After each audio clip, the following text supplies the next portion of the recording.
আসসালামু আলাইকুম। আজকে আমি কাঁচা আমের রসগোল্লা বানিয়ে দেখাবো। একদম স্পঞ্জি, খেতে দারুণ মজার। একটা কাঁচা আম আমি খোসা ছাড়িয়ে নিচ্ছি, তারপরে মাঝখান দিয়ে এরকম করে কেটে কেটে নেব। চুলায় আগে থেকে 1 লিটার দুধ জাল করে নিব। বলক উঠে আসলে আম আর আমের খোসা দিয়ে দিচ্ছি। দিয়ে আমি ছানা কেটে নিলাম। এখন আমি আম তুলে ফেলে দিলাম আর খোসাগুলো বেছে ফেলে দিচ্ছি। দিয়ে আমি চেপে চেপে ঝুলিয়ে রাখবো 1 ঘন্টা। 1 ঘন্টা পর প্লেটের মধ্যে নিয়ে নিচ্ছি। এলাচি গুঁড়া সামান্য পরিমাণে দিয়ে আমি মথে নেব। 3-4 মিনিট ধরে মথে নিতে হবে, একদম ক্রিমের মতো করে মথে নিতে হবে। তারপরে আমি চিনি শিরা তৈরি করব। 1 কাপ চিনি আর 4 কাপ পানি দিয়ে বলক তুলে নেব। বলক হতে থাকুক, এদিকে মিষ্টিগুলো বানিয়ে নেব। এরকম করে ছোট ছোট করে আমি রসগোল্লার শেপ দিয়ে নিচ্ছি। তারপর বলকের মধ্যে দিয়ে দিচ্ছি। দিয়ে আমি জাল করব 20 মিনিট। 5 মিনিট পর ঢাকনা খুলে মিষ্টিগুলো নেড়ে চেড়ে দিব।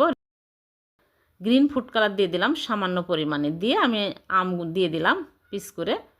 তারপর ফুটন্ত গরম পানি আমি 2 বার অ্যাড করে দেব 5 মিনিট পর পর। এভাবে আমি 20 মিনিট জাল করে নিয়েছি। চুলা থেকে নামিয়ে সারা রাত রেখে দেব। পরের দিন সকালে মিষ্টিগুলো সার্ভ করে নিলাম। হয়ে গেল স্পঞ্জি আমের রসগোল্লা।